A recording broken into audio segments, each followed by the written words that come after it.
I'm Julie Rice. I'm the co-founder of SoulCycle and Peoplehood. Awesome. Thank you so much, Julie. So to begin, let's start simple.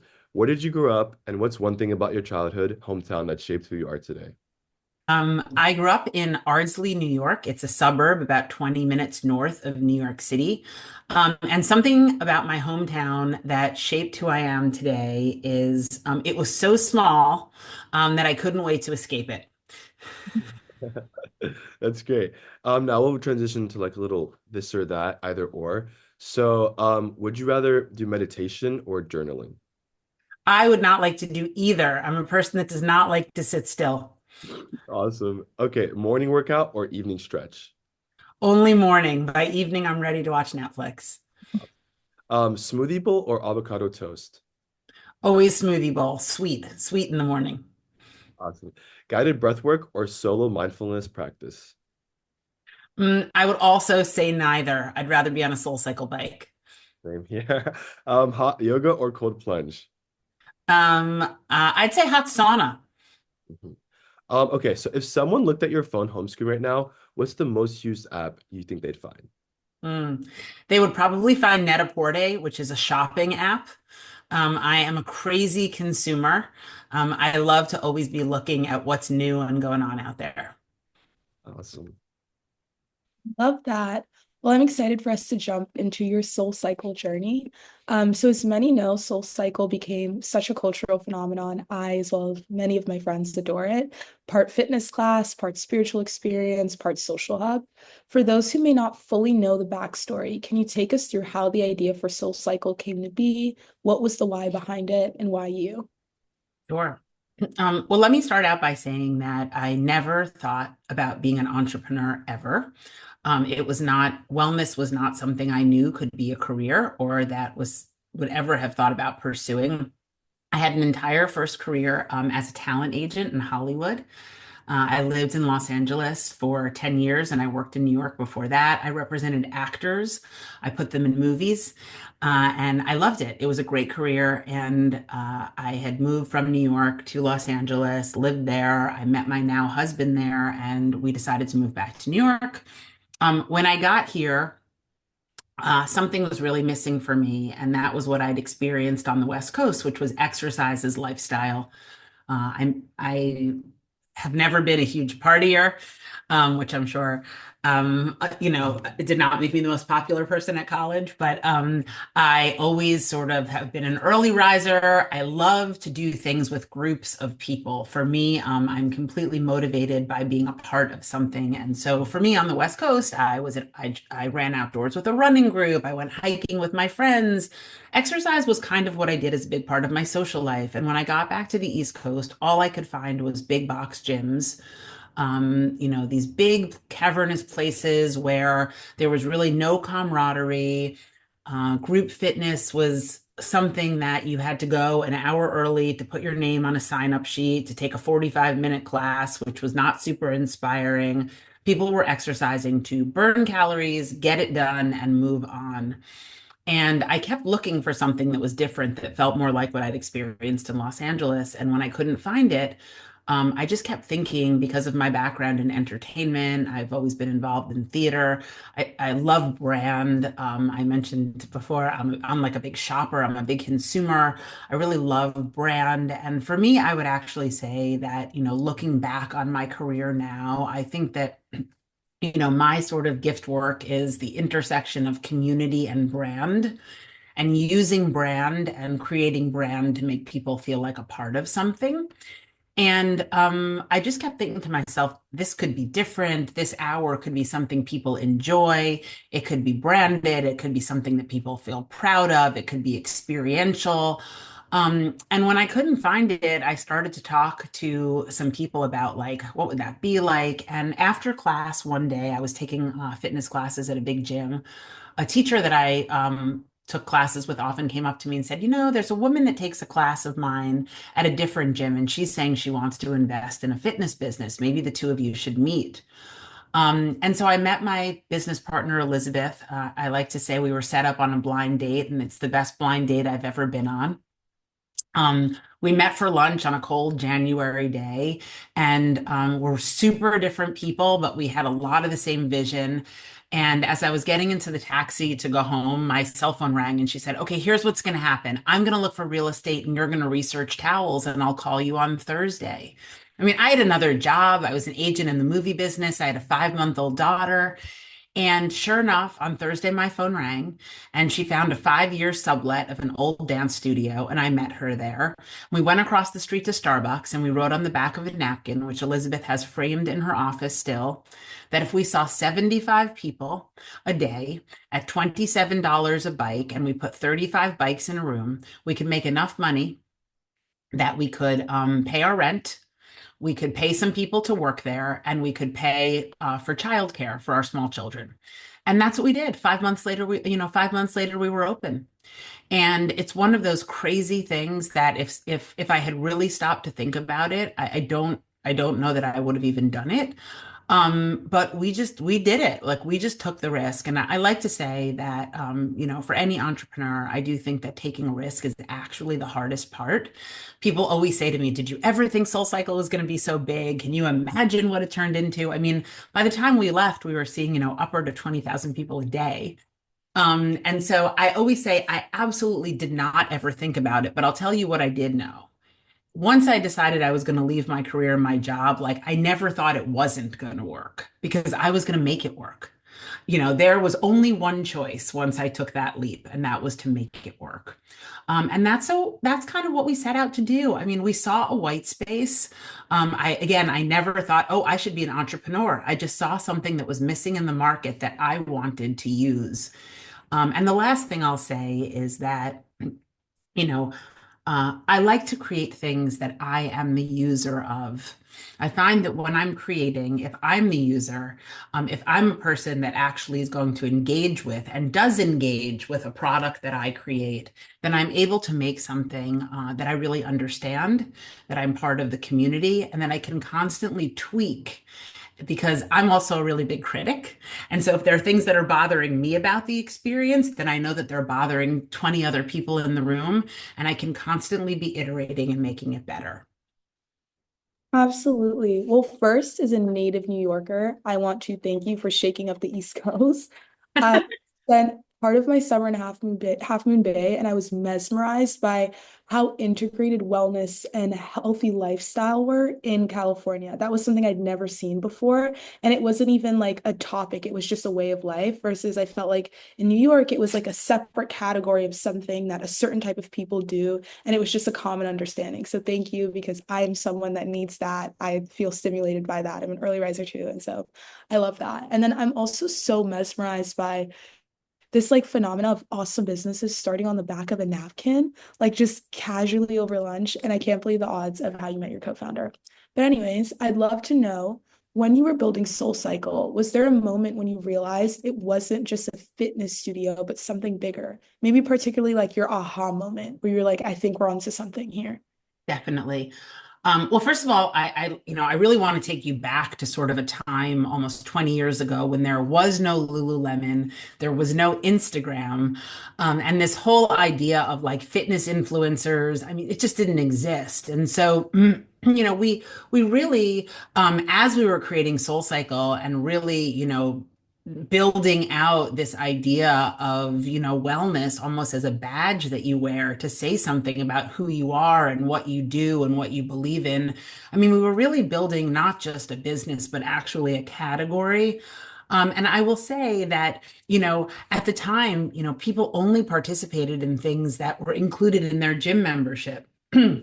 The business model for a gym membership actually does not look favorably upon group fitness. I mean, group fitness is actually a profit loss for big box gyms. I mean, big box gyms offer group fitness as an incentive, but really what they're charging you for is personal training and all the extras that you're doing around the gym. And so we really flipped this model on its head. I remember when we were telling people we were going to charge per class, and they were saying, like, that's crazy. You should take people's credit card once a month and then just have them forget about it and keep running it. And so it was a real challenge for us to continue to, we really had to challenge ourselves to um, to sort of create this mini experience every single time. And so, as we were thinking about creating this experience, and for people who are listening to this class, I just want to say that I always hate to disappoint people that are huge Soul Cycle riders, but it is a experience that is designed. I mean, I wrote the experience, and it's somewhat scripted. I mean, the way that we architected the experience is, you experience Soul Cycle in 5 stages, right? We warm you up, we pop the party, we break you down, we give you a soulful moment, and then we send you home like a hero. And if we hit all of those things, then, and the instructor is doing it right, then you're getting a physical workout, you're getting a musical hour, and you're also going through sort of an emotional journey.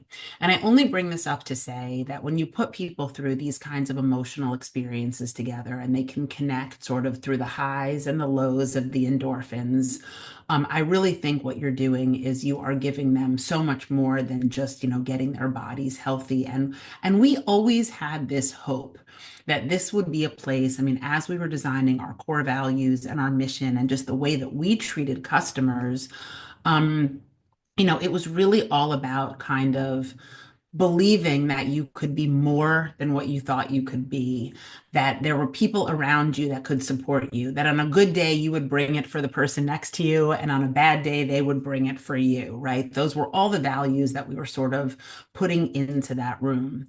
And I do remember when we were talking about what we wanted to be, thinking like, would people really get this? Would they can, although people were coming because they thought they wanted to lose a few pounds or get a cardiovascular experience, I do remember thinking, you know, are people going to understand that this is more than that? And I do think back to a moment which, and there were so many moments at Soul Cycle, but we opened like our first 15 studios on the East Coast. And the amazing thing about those first 15 is I could touch them all. I mean, one day I could be at the front desk of the 2 downtown studios, and then I could head uptown to touch the uptown studios, and then I could even head to Long Island or Connecticut or wherever I needed to kind of touch everything. And within a week, there was no doubt that I was certainly in every studio. And I remember um, actually an investor saying to me, this is great what you've done, but how do you scale a human experience? And I will never forget, we opened our first West Coast studio in West Hollywood. And we went and we trained everybody and we opened it. And then, we let it run. We let other people run it. I was not at the desk every day. I was barely there at all. I had young kids. And I remember going back for the 1 year anniversary of the West Hollywood studio. And I did a couple of classes that morning, and I would go into the lobby after the class, and riders would pull me aside, and from them, they were saying the exact same things that I had heard in the East Coast studios for the, 4 years that we'd been in business were, I came here to lose a couple of pounds, but that's not what happened to me. I wound up quitting my job because on the bike, I realized I was unhappy and I really have the ability to go get a better job. Or somebody else would pull me aside and say, I was having some heart issues and my doctor sent me here. But what I realized was I need to communicate differently with my husband. And I went home and told him after class one day, and our marriage is getting better. Or I'd have intergenerational people riding, a mom and a daughter. Now all of a sudden they had something in common. And I was kind of seeing these communities form and these bonds. And people were really all telling me the same stories from different places around the country, which was that it was exercise, but it was so much more than that for them. And that's when I really understood, like, we have found something really big here. Like, this is not an exercise experience. This is a human experience. And if you really distill it down, I mean, people at their very, very most basic human need just want to feel like they matter.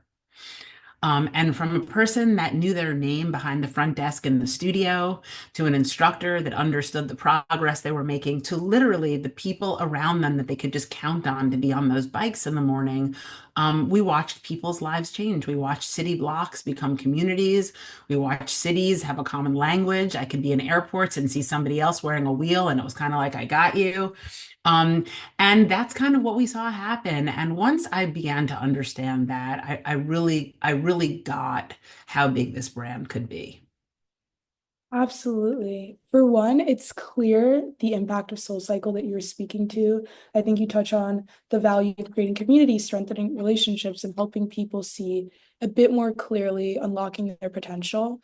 And I don't know if you identify as a people person, but you come across as one. Your energy is incredibly infectious across the screen.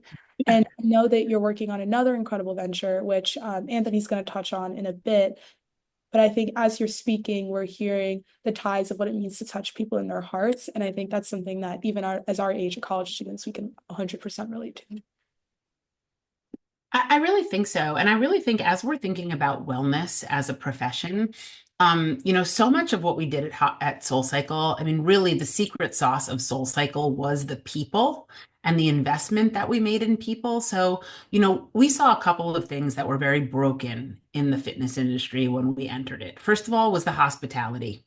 When you got to a gym, nobody knew you. Nobody, understood if you hadn't been there for a week. Nobody knew your name. People didn't know your preferences on things. And so we really invested in training people. We only hired people that rode at SoulCycle. I mean, you had to be somebody who used the product, whether you were coming in as the CEO or coming in as, a part-time front desk person. Everybody had to work at the front desk for a month before they went into a corporate job. We created a hospitality training program that was 100 units. So everybody learned everything from history of the brand to how to connect rider A to rider C. Um, and that really became a very, very important part of what we did. The other thing was when we entered the fitness industry, we also saw that the career path for instructors was very broken. At the time, fitness professionals did not have full-time jobs.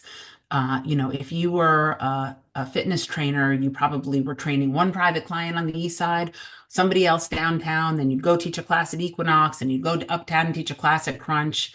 You had to sort of spend most of your day commuting to make $100 an hour in different parts of the city. You had no health insurance, you had no paid vacation. And we began to understand that if we could create homes and give people good jobs and health insurance and paid vacations and some physical therapy, that we could really, instead of having just people that did their job, we could really create brand ambassadors. And so that is what we did. I mean, we really did create sort of these brand ambassador jobs for people, and then they could certainly excel in a way that they just didn't have the bandwidth to do before. I really do love that more personable aspect that you brought in. That's beautiful. So now with your more recent venture, Peoplehood, it's a fascinating pivot from physical movement to more guided conversations. And it is quite a transition from that exhilarating kind of sort of high energy moment with Soul Cycle to this more, I guess, vulnerable space that people can use. So I'm just more interested, what was the spark that inspired you to create Peoplehood, and how did you shape its mission overall? Sure.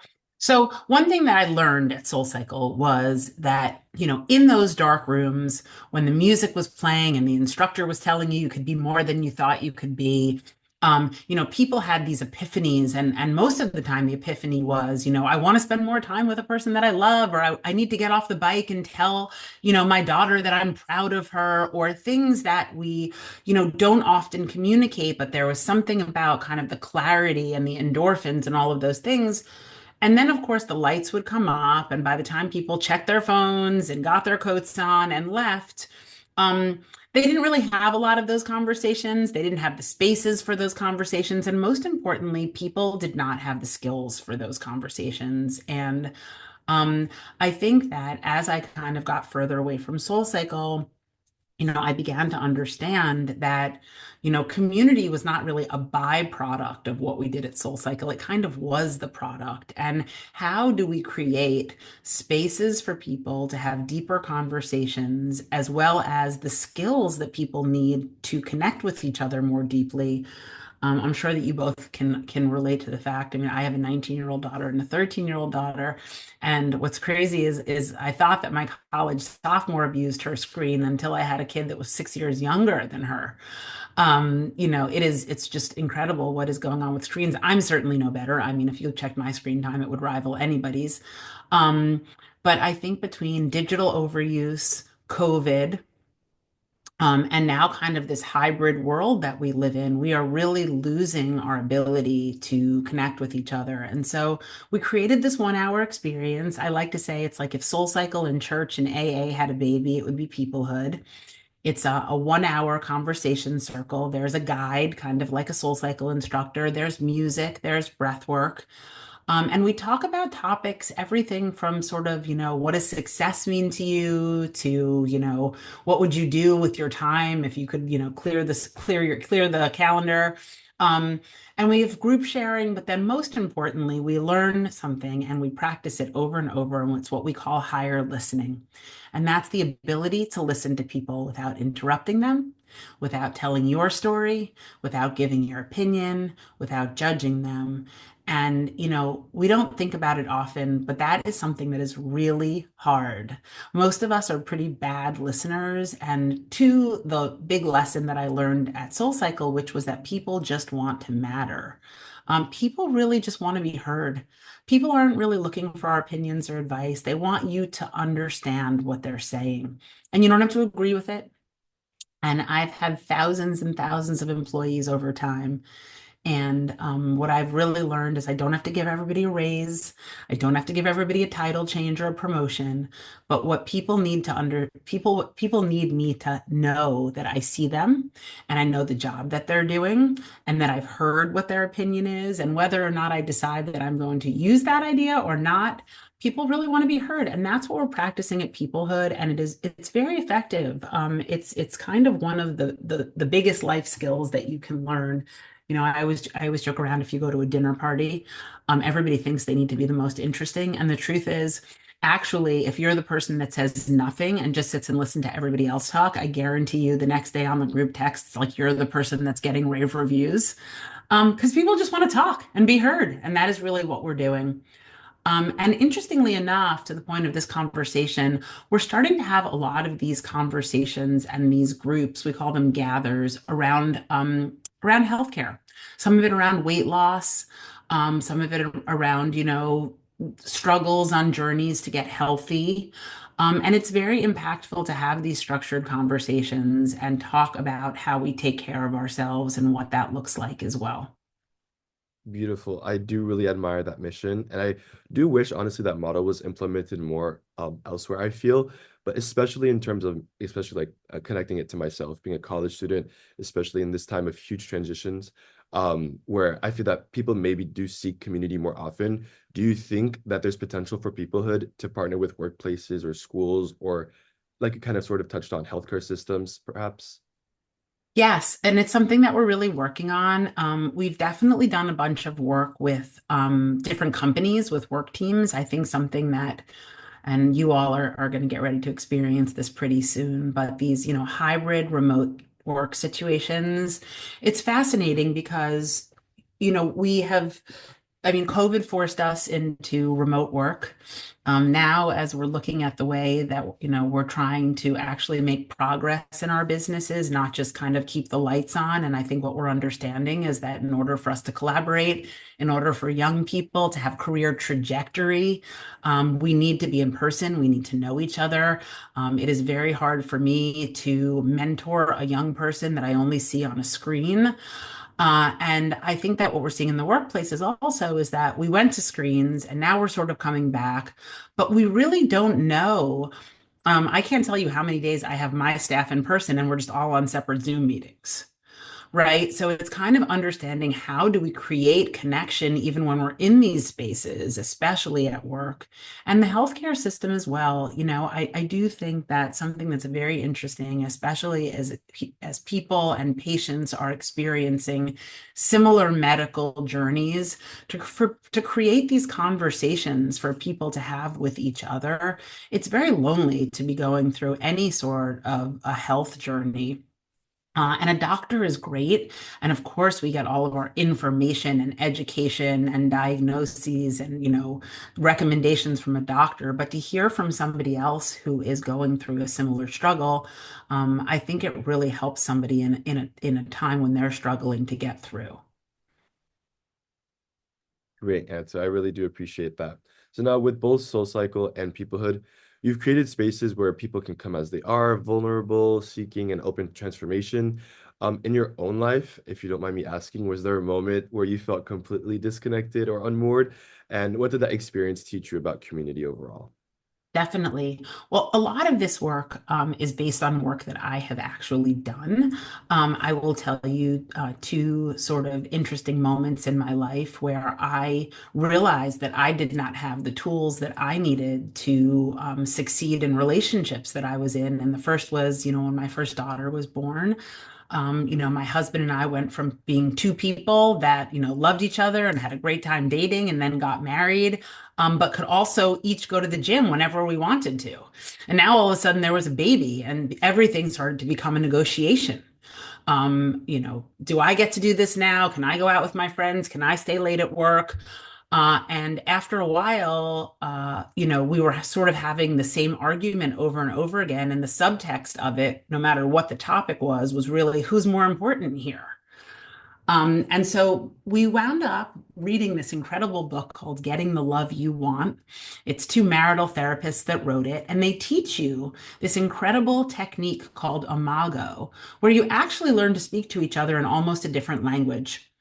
If you have something you want to bring up with me, you just say to me, is now a good time for me to talk to you about whatever?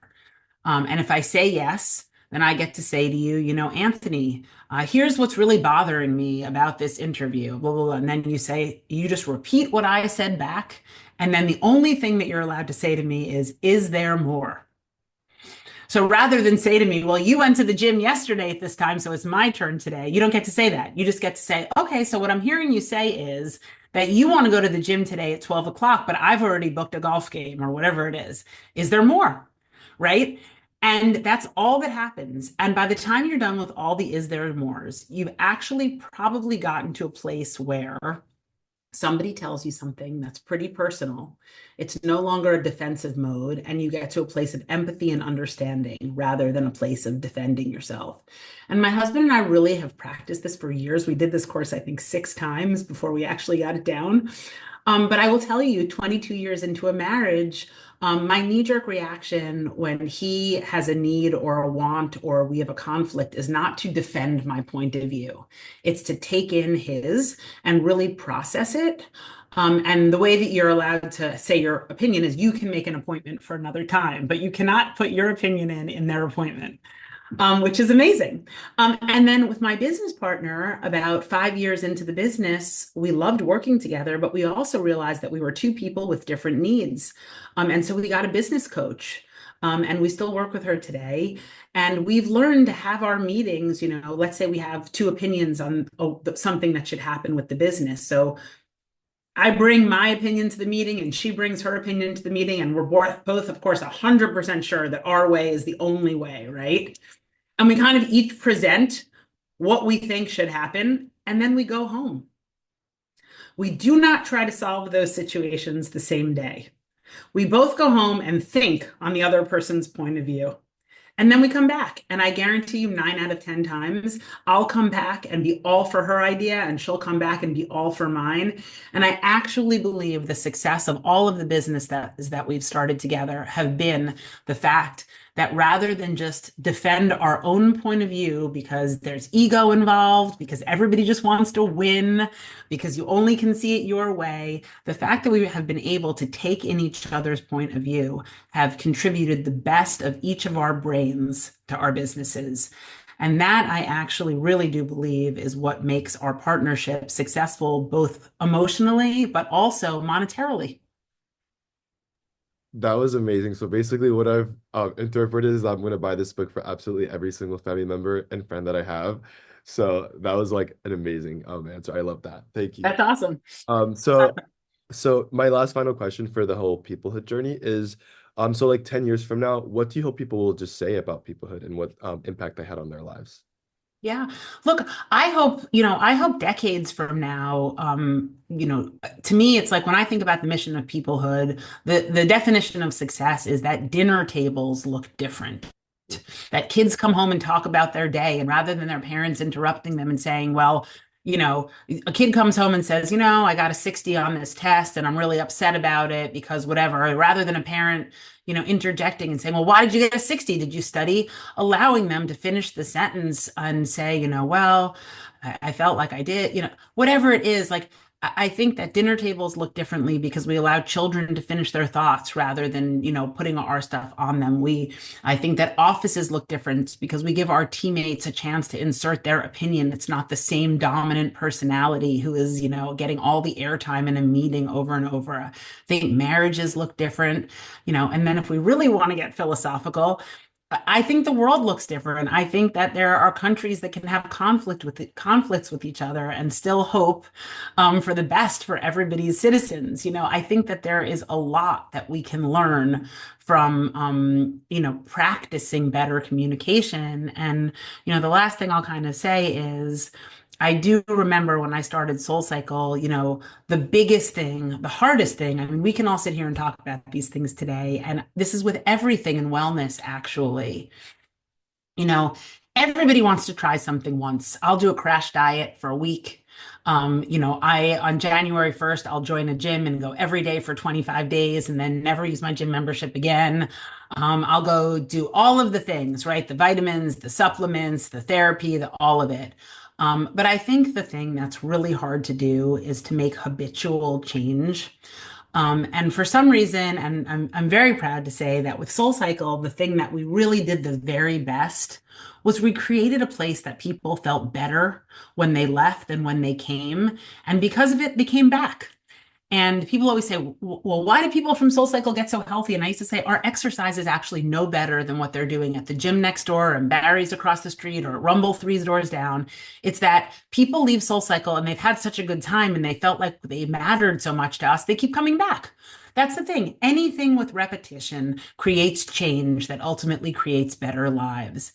And I feel like if we could find the discipline to practice listening or taking our relationships as seriously as we take our businesses, our schoolwork, our bodies, that we would see a really different world 10 years from now. Really? Wow. Your work is so purpose oriented. And that's really, really inspiring to see. And it's so refreshing and makes me feel excited for the world. And I also loved how you touched on the honesty of not only an amazing great book recommendation, but lifestyle choices in terms of being an active listener. Like, I'm someone who's super extroverted and talkative, and I'm learning how to cultivate that skill of being a better listener. Though I want to lean into what you described as higher listening. I'm sure that's different than just active listening. Because I think, like, I don't know, I get excited when I hear my friends say things and I want to like jump in, but there's something so powerful and beautiful about being seen and taken into your entirety and finishing your thought and being allowed to like tell a whole story. But yeah, there's so much that we can touch on and we leave so much time. Like, I'm still thinking about how you reshaped the employee experience. I don't know, there's so many fascinating things about scaling, being married for 22 years. That's not like a casual thing to say. That's a huge accomplishment. And so yeah, I'll just lean into the little basic things that we have with the little time that we have left. But I really do want to articulate you are so incredibly accomplished, incredibly inspiring that I don't feel like we can fit everything into an Oh, hour. you're so nice. No, I'm not being nice. I mean, maybe it's because you exist in your body. You don't realize like the amazing things that you do because it's just you. But to everyone else, like if everyone else could do it, they would. So not everyone else can. But anyways, I want to know about what's something you believed earlier on in your career that you no longer think is true. Hmm. Hmm. Earlier on in my career, I was very threatened by competition. I remember as we were building SoulCycle and we were seeing copycats come into the space, I was super fixated on what other people were doing. And I always thought, oh my goodness, like if I don't hurry up, like they're going to do it first or whatever. And what I've come to realize, especially as an entrepreneur, is that, you need to stay in your own lane and focus on what you do best. When you start to get caught up in the noise of what other people are doing, I mean, of course, you have to, from an economic perspective, you have to understand a category and, what other people are spending and earning and all of those things. But from a pure creation, eyes on the prize in terms of the brand that you want to build, what you want to stand for, what your product is going to be and deliver and feel like. I have learned that nobody else can create what I can create because so much of what I do is from my own DNA, right? It's from what the way that I see the world is what shows up in the things that I create. And so I've kind of learned to, to look like this rather than with my peripheral vision all of the time. And I've really like grounded myself into the fact that nobody is going to be able to create what I can. And that's okay. And I also cannot create a lot of things that other people can create. People talk to me about digital fitness all the time, and the truth is, I like to work out with 50 or 60 other people. If it's not an accident that I'm the creator of SoulCycle. It's like if you put a screen in front of me and all the equipment in the world, I won't do it. You know, I need 60 people waiting for me on the corner. And so like I just really go back to the fact that like you need to compete with yourself and you need to find the confidence to know that what you're creating is something that really only you can do. And I think as an entrepreneur, that helps you believe in the choices that you make and take the risks that are right for your business. Absolutely. And so I'm curious, if you were a college student today, what skills or experiences would you focus on to prepare you for success in the health and wellness industry and maybe overall in life? Yeah. Well, I will start by saying that I really do think that there is no substitute for really hard work. Um, I think that we have somehow, as a society decided like we can do it on Zoom from 10 to 4, and that's just not the way anything gets built. I think that, it is, it's really, especially building a business, I think it's a really full-time job. And I think that, that's one of the things I always like to say. I've hired thousands of young people, and I barely remember anybody's resume, but I certainly remember the people that slept over with me on the nights where we had to, repaint the back of a studio or something because we already 100 people signed up for a 7 a.m. class and like the bikes weren't assembled yet.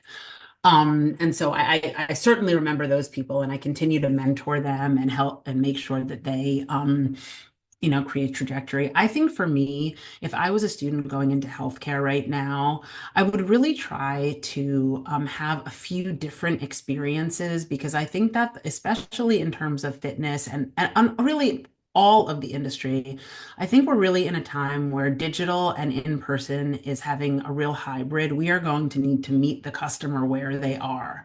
And whether that is telehealth care, whether that is digital fitness, whether it's an in-person appointment or a class, I think that customer behavior has changed so much since I started SoulCycle. It feels like, the same rider that came to SoulCycle 6 times a week when I was running that business now wants to go in person once or twice a week. They want to do something on a screen once or twice a week. And so for me, if I was a young person going into wellness right now, I would try to get, sort of a suite of experiences. I think I would try to take jobs. I'd like to learn digital marketing because I think the acquisition funnel is so expensive these days and also so important to understand. I would like to understand how to operate a business. So I would like to work in a physical healthcare, or wellness or fitness facility. I think I'd try to there's so many businesses now. I really think I would try out a variety of different experiences, knowing that all of those skills are going to be important and that you really don't know. I mean, there's so much to learn these days that I think I would sort of try a bunch of it. Absolutely. We've been jumping around with different questions. And I know that Anthony, do you want to ask question 14? Yes, I don't mind. Okay, of course. How do you think fitness and wellness trends will evolve, and what role can young professionals play in shaping them? Yeah, look, I think we're really in a moment where fitness and wellness trends are making once again a very big change. I really do think that health is the new wealth. I think that as longevity becomes a very big topic, I think that we're all of a sudden getting to an era where science is now becoming something that is going to enter kind of this orbit of lifestyle, fitness, healthcare, nutrition. I think we are in a moment where science and fitness and nutrition meet. And so I do think that that is, to me, the trend that I see coming between the new GLP-1 drugs, which I do also think are going to really shape kind of the next 2 decades of the way that we approach wellness. Right now, we're seeing them really being used as a medical treatment for obesity, but I think that pretty quickly we're going to see them start to become part of a toolkit that people use, to help with inflammation, to help with menopause, to help with a lot of different things. And I think we're going to need to understand how we integrate those drugs into behavioral change as well. I think right now people are taking those medications or they're not taking the medications, but I think there's a component where those drugs get integrated into this whole health and wellness ecosystem rather than just be something we're doing on the side. And to me, I think that's a really huge part. We can we can see gyms now starting to create strength training programs. They're integrating the medicine into the workouts they're prescribing. And I think we're not even at the tip of the iceberg for that yet. I mean, that is going to be a huge, huge field of research, especially as we learn the way that these drugs influence our brain. And so I think that's a really interesting one. Again, longevity. I think that people are going to be extremely interested in. I think that exercise specifically, we're going to begin to shift our workouts. I think we're going to see a lot more strength training, a lot less cardiovascular training. We're going to see recovery become something that is not just, I used to say, the young people never stayed for the stretch at Soul Cycle, and then the old people, the older you get, you start to realize you need to stay for the stretch. But I don't think recovery is for old people anymore. I think we're seeing like a huge trend in cold plunge and sauna and all the things, and everybody feels like that's a part of the ecosystem. I think we're going to start to measure things in BMI rather than in pounds. I think we're going to start to get into full body scanning. So I really think we're going to see science infiltrate kind of this lifestyle wellness marketplace. And I think there are going to be winners. I think there are going to be brands that win at the intersection of medicine and lifestyle. And I think that's really sort of the trend to watch for. We could talk about this like for a whole nother hour, I feel, especially with Sammy and Ella and Bella and all of our BME Pratt stars. But that was a great answer. Thank you. To transition off into this next question, I feel that especially like in this age of young adolescents, especially for me and probably other college students, I'm sort of questioning every single decision I'm making in my life and wondering if whether it's significant or not. So, especially like being in college, you feel like this is like the next stepping stone of like, perhaps your career. But perhaps when you were younger, maybe in like your 20s or 30s, was there any decision that you made that maybe perhaps didn't seem significant at the time, but ended up being perhaps like a pivotal turning point in your career? Well, first of all, let me just say that I think that every decision that we make and that every job and every internship and every person that you meet will somehow teach you something that you will use in a moment in time that you never imagined. Like for me, I represented actors. That's what I did as my first business. I mean, I was a talent agent, and surprise, surprise, when I left SoulCycle, I was basically running a talent agency for 400 fitness instructors. I mean, what made SoulCycle so great was our instructors, and truthfully, it was my ability to understand who was talented and then also to manage artists, which really was what those people were. And so, I never would have thought in the time that I moved to Hollywood and was reading scripts all day that that would have any kind of impact on later on, but it certainly did. I also think that, Hollywood was kind of crazy. I was sort of, in Hollywood, it's a war of attrition for who, gets to stay in the seat. And I think that kind of work ethic led me to be a great entrepreneur. And then I also think I learned brand building as a talent manager. I think a lot. I worked for a great talent manager. His name was Benny Medina, and he represented Jennifer Lopez when I was there, and still does. But I think about the way that he thought about Jennifer as a brand. really building all these components of what she represented in the world. And I think as I was building Soul Cycle, I thought of her as a person. And I really thought about like what does this person, what does it feel like? What does it sound like? Who is she? What does she think about exercise? All of those things. And I think that I really learned to build a brand participating as a talent manager, oddly enough. And so I would just say that I think every decision that you're making is a good one. I think the most important thing that, you can do is work hard and, impress the people that you meet along the way because, I can tell you that the people that I have mentored along the way, they will never want for a job. They will never want for advice because I've got them, it's like, and I think that there are a lot of, great people out there that are willing to be mentors, that want to teach young people. And I think if you work hard and continue to prove yourself, those people will help you along the way. And so that's kind of what I would say. Thank you so much, Julie. I really do appreciate that. And I'm sure every single college student listening to this will definitely resonate with that. So I really do appreciate it. Thank you. Oh, 100%. You dropped so many nuggets of wisdom in that last question and also throughout this interview. So if I'm asking you to pull another like aha moment out, if you could leave our audience with one key takeaway about wellness, community, leadership, or life, whatever's speaking to you right now, what would it be? look, for me, and this is obviously no surprise, it's pretty much in theme with what we've talked about. But for me, along the way, all of the joy and all of the success that I have found has been because of the relationships with different people that I've made along the way. If I look back on Soul Cycle, the best thing that happened to me was a 22-year business partnership, which I think is a huge part of the legacy. You don't often find two female partners that create something that becomes, a monetary success, a cultural phenomenon, and also have done it together, and I think that's really has been for me very impactful. But I would say, an aha moment for me is really, looking at how much I guess I guess really I would say it comes down to really, I think it's really doing something that you love. I hate to say it.